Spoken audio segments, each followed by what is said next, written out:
The KPMG director in Italy is a good friend with Carlo, and so he sent me their code of conduct. And it's about 16 pages long, and it is amazing.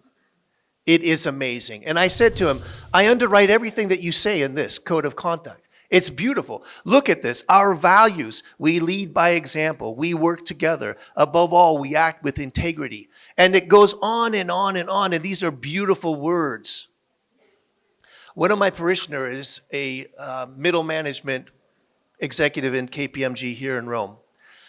And one day she came to me in tears and she says, Father, they don't follow any of this. The problem is not writing a code of conduct. The problem is living it. And that's what we want to do at the School of Business Ethics. We want to create an environment so that people want to act in an ethical way. Who are we? The School of Business Ethics is an independent institution of Humanity 2.0, operating in partnership with leading centers for philosophical, ethical, and business leadership. Why us? With Lynn, we have to ask ourselves, and she's very good from Harvard Business School, why us? Why would Ida send people from her company to one of our seminars? First of all, we have experts. The Catholic Church has been studying the human condition for 2,000 years. We know what we're talking about. All of you heard Father Ezra. Well, just imagine 100 of Father Ezras. Those are the kind of people that we want to reach out to, who understand the human condition and who knows what is right and what is wrong. We want to incentivize. We want to give the people a reason to act morally. It can't just be legalistic. Although this is a little bit philosophical, what we're actually doing with Project Vision is trying to understand what kind of ethical system do we want. For example, legalism, where you create a rule and everybody has to follow that rule. It doesn't work. Father Ezra is studying virtue or value-motivated ethics. And I think that that's going to go further. A couple of years ago, just as a trial, I put a sign on my office, and it said, do not enter. And I went into my office. It was just, I wanted to see what would happen. Big sign, do not enter. And I left the door unlocked. How many people do you think opened the door? At least 10 I had. And so they'd open the door and look in, and say, it says do not enter. Oh, I'm sorry, Father, There's something about the rule that you want to break it. Do not enter. I've got to enter. I've got to at least see what's in there. So rule-based ethics may not be the best way in order to provide an ethical system or ethical context. Reasoning, logical thinking skills. We're not rocket scientists, but we do know, and we have a long tradition of what it means to think critically and what are the logical thinking skills that people need in order for them to understand that acting this way is in everybody's interest. Acting in an ethical way is in everybody's interest. Trust. We stay in our lanes. We're collaborating with the Pontifical University Global Network, primarily through the Pontifical Lateran University and the Pontifical University of St. Thomas.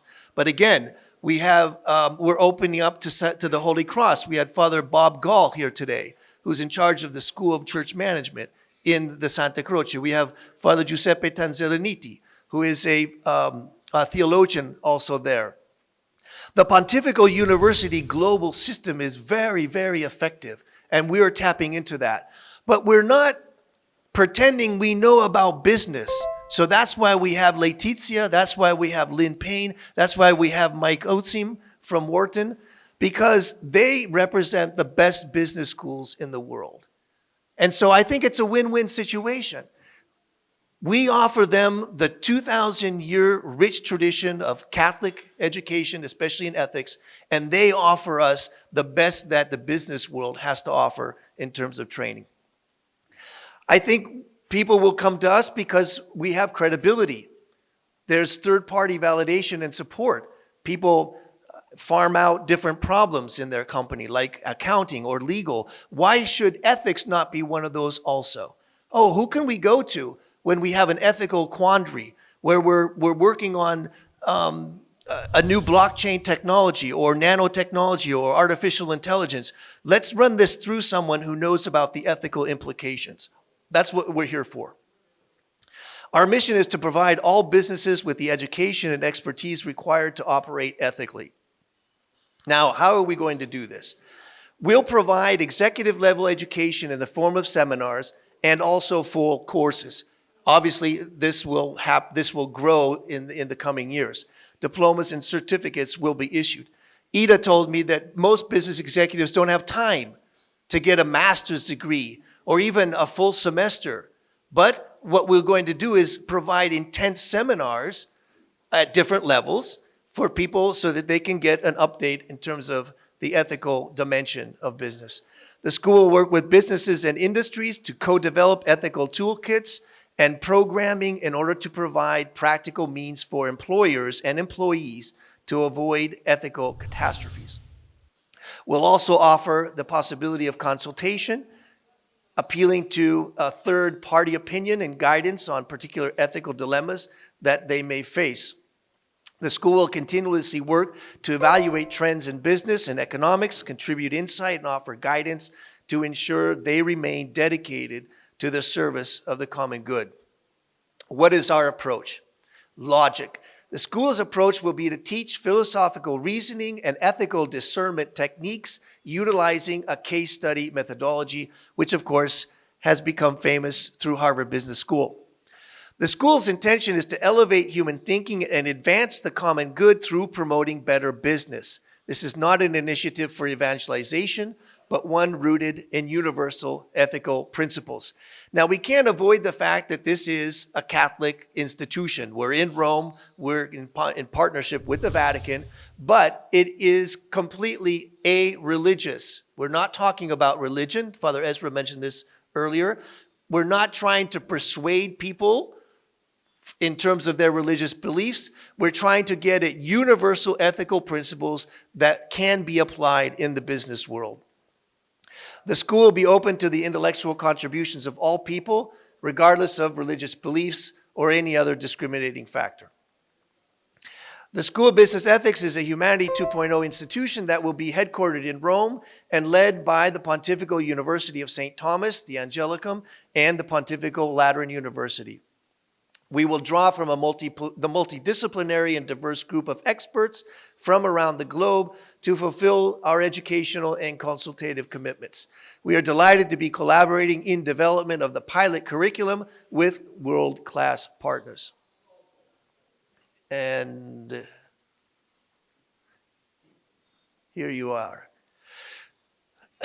In terms of our timeline, our funding, of course, is something sensitive, and we always need money, but we have people who are generous and are willing to help.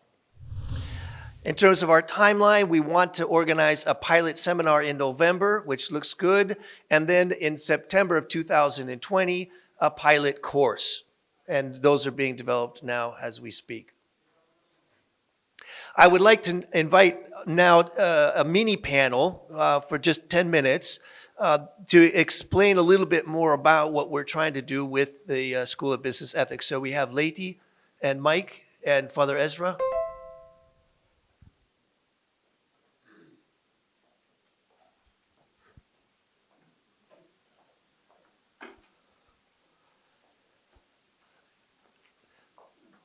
So we know who Father Ezra is. So Letty, can you just introduce yourself briefly?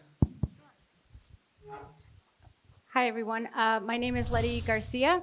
I am the Associate Director of the Leadership Initiative at the Harvard Business School. And this is not a secret. I am a transfer from the Harvard Divinity School over to the Harvard Business School. So I bridge the gap between leadership and practice in this very tactful way. I'm Mike Useem. I'm on the faculty of the Wharton School. I'm responsible for leadership in several different forms in the school. I'm a transfer from physics, by the way, just to reflect the fact that we're all multiply disciplined. But I just want to underscore the agenda that we're thinking about. Couldn't be a more important time to begin to think about trying to leverage out ethics and responsibility in business. And we've been doing that, and it's great that you're doing that. So, okay, so we know Father Ezra. So Father Ezra, we'll start with you. So what do you think about this? Where are we going? What do we need to be careful, and what do we need to perhaps emphasize? Well, with any school of ethics, the first question is, in my mind, it's practical. And the question is, who's going to be doing the teaching? Where's the teaching going to happen? For how long? And precisely the issue that we can't educate people for 3 years if they only have 3 months available, then frankly, just getting some of those practical details wrinkled out is the first step. Now, every practical detail has to be aimed at some end. And the question is, to what end are we helping people? And the answer is both to be successful in business, but to be the right kind of people who make good ethical decisions. I strongly have a sense that character is one of the first and foremost elements that we need to aim at, which seems very abstract, and certainly, as Professor Fuller said, it's a disputed topic. However, in my mind, by entering into the interior, then we'll see exterior effects. We do this even when we habituate animals, right? If I can help my dog to want to do the right thing, you train him well, then he'll do the right thing. He won't bark or hit people or, bite them and so on. So we're trying to do this for humans, but on a higher level, not just training them as we would an animal, but helping them to interiorize goodness, truth, all those transcendental values. Just to add to that, I think one of the things that strikes me about this is a great opportunity to really help people tap into their values. In my day-to-day work with executives, I truly believe that one of the ways that you can build the character of a leader is to help them understand who they are. So just training programs will not suffice. You really have to think about the values and how people form and shape their values. So I think that this is a very important endeavor because of that, and I'm really excited about the fact that we're looking at the interior, that we're helping people think, from inside out, how do they act, and it comes from who they are as a person. Got a couple of pragmatic thoughts to offer up. My university, by the way, goes back to 1741, compliments of Benjamin Franklin, and then along came Joseph Wharton in 1881. And I'm a little bit embarrassed to say that for the first 120 years of the business school, back to 1881, we offered no coursework on leadership or ethics. So that was a lapse, but we finally figured out, I guess rather belatedly, that those were intrinsic in business life. You're not going to want to work with somebody who's unethical, and certainly somebody who is not able to lead. That said, we now require, this is true, that to graduation weekend's coming up a week from Sunday, you have to do two things. You have to pay your library fines, and number two, you have to pass a course on leadership and ethics. And a couple thoughts from the experience now of trying to build that out. It's been a hard road to get it right. It's got to stick. You've got to get people to show up, all that sort of thing. And here are just a couple thoughts on the pragmatics as you build the program up in the next 12 to 24 months. Number one, we've kind of learned this a hard way, kind of backed into it. Really important in our view to link ethics and all the issues around that, if it's a business setting or a business group, to company strategy, to the culture of the firm, to these days enterprise risk management, since ethical lapses. Look at what has happened at a few companies where ethics were challenged, and so there's a huge downside risk that's directly related to enterprise risk management. And then I think number two, to get people to come, that's a challenge. That's a topic for a different day. But I think our underlying challenge once they show up is how do we get the ideas to really stick? So they walk out of the room with the ideas. And love to hear my panelists' thoughts on this. Just a couple observations on our part. Cases are really important, number one. Number two, research. There's lots of research on this topic. Sometimes a couple numbers or a quantitative study can kind of settle an issue. For example, does CSR not only help those who are targeted by it, but the company from it? And the answer is yes, in all kinds of ways if done well. And then, maybe most importantly, finding ways of bringing people who are not only in the academy, but people who are in business. I was sitting next to a person here that some of you have met from Cisco. Her former boss, a guy named John Chambers, spent time with him. In our own experience of bringing people in who've been in kind of the hot seat, the corner office, so to speak, to reference how they built the culture and worried about enterprise risk management and dealt with ethical issues, certainly out-teaches me in terms of what I can do. So some combination of academic research, a great case experience, and then people from the world who have been struggling with these issues directly. That's my quick thought. One of the reasons that we organize this forum is precisely to hear these kinds of things. We want to listen to people in the business world. I've spoken, and Matthew also can testify. We've spoken to many people, and none of them so far are evil. We've never spoken to somebody who you'd think is out dog eat dog world, make money, get rich or die trying. The people that, and maybe it's just the cross sections that we've spoken with, but I don't think so. Most people out there are good. But I think Jenny talked about toxic environment for motherhood. Sometimes you get a toxic environment in a business in a business environment, and that is what creates evilness, I think. So yeah, Mike, this is great. How can we make an impact? This is something that we're asking ourselves. The last thing that we want to do, and Murad can correct me if I'm wrong, the last thing that we want to do is organize new initiatives or do stuff that everybody already is doing. We want to do something that has an impact, that's going to leave a difference. And I think that there's a market for that. I think that hopefully people will be attracted to what we have to offer. So just to, I'll make you laugh, I think. So the reason that I went from the Harvard Divinity School to the Harvard Business School was because I took a course called CEOs at the Crossroads.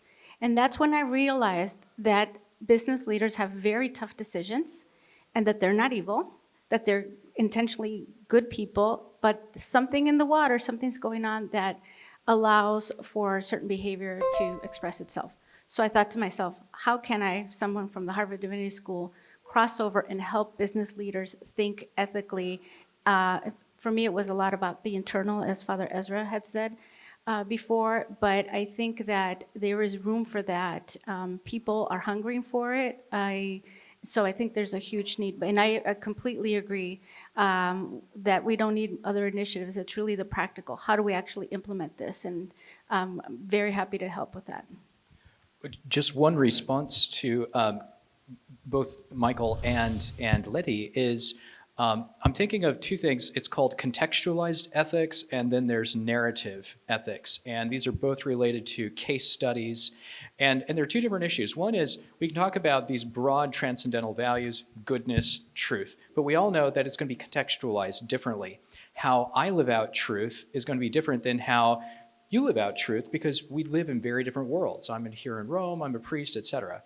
And so part of it is trying to give people both the broadest vision of the highest values, and then also, as you say, showing them how to live those out in a really concrete way, because you want your business to succeed. If you're teaching people business ethics and their businesses are failing, then that's actually non-ethical, right? Their business has to succeed if it's a good business, meaning it's a business that's pointed toward authentic goods that help human flourishing. And one way to do that is by case studies. Now, my alma mater, it's from 1696. It's St. John's College, so a little bit older. And what we study at St. John's in Annapolis, Maryland, is the great books. It's the classics of civilization. And one of the things that we noticed is we've had programs for soldiers coming home who have PTSD. And they come home, they're trying to deal with the trauma that they've seen when someone has fallen on the battlefield, when there's a friend, or just dealing with consumerism of life after they've dealt with the highest important issues. Now they're coming back, we've seen this in movies, now they see way too many toothbrushes to buy. So one way of dealing and helping them to encounter reality in a deeper level, to go to those transcendental values on a concrete level, is actually giving them literature that has case studies that teaches them about themselves. So one of the best ways to help soldiers to overcome PTSD is to get them to read Homer's Iliad, where it describes the deaths of many people, but they're all dignified deaths. These men matter, they're important, they're not just numbers. And so I suspect that something like this could be very valuable in business contexts too. Because we all know, Mark Twain says that, that fiction is easier than reality. And so fiction is fitted to our view, whereas if we have case studies, we want both. We both want fiction and we both want case studies of actual cases. So this is, I'm sure we'll be talking about this a lot, but this is one of my proposals that I think can invite interesting conversation. I'm totally in the same school on that, in that we want cases, we want research, we want people who've done it and been there in the classroom, but it is amazing how impactful literature can be as well, and history. So we use a lot of history. I know you do too, both of you do, a lot of literature. So let's keep all that on the table for sure. And then just one kind of almost an additional thought here. We reach a lot of people as your schools do too, but it's still a drop in the bucket, and I'm self-critical that these ideas of leadership and ethics and responsible behavior, they really ought to be out there and ought to be out everywhere. And I think our challenge, but also the opportunity here, is to leverage. So given the platform that you represent, I think in collaboration with the people in the room, some schools are represented here on the panel, I think there's a unique opportunity here to reach a lot of people. Have to think about that technically. People can come for a couple weeks, not 5 months. Can't do a degree, they can do a certificate. There's a lot of thinking on that we can work with you, but I think this is a unique opportunity to leverage. Okay, with that, we'll go to our next panel. So thank you so much, Brother Ezra, Letty, and Mike. The 2019 Humanity 2.0 Forum is brought to you by Cisco Systems, CSR solutions that are accelerating global problem solvings in ways that have never been attempted before, to Ulala, providing mobile blockchain solutions for the unbanked, and to Pledge Camp, the next generation of crowdfunding. A special thanks to Tonico in Vatican City for hosting our program. And lastly,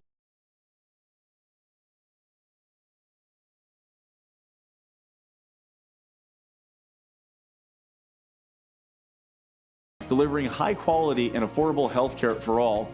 And lastly, to Falcon Ventures is transformative